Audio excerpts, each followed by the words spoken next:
The error code H2O on a Maytag dishwasher indicates that the appliance may not be receiving sufficient water. This issue can be caused by several factors, including inadequate water supply from the house, a defective water inlet valve, or clogged pipes. To resolve the error, it is recommended to start by checking for an airlock in the hose, particularly if a braided, flood-safe hose is being used. This can be done by turning off the dishwasher, unplugging the power cord, and shutting off the water supply.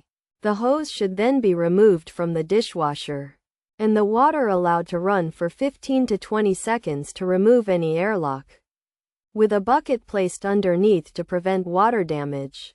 A pipe cleaner can also be used to check the hose for any debris. If the issue persists, the water inlet valves should be inspected for any signs of damage or wear.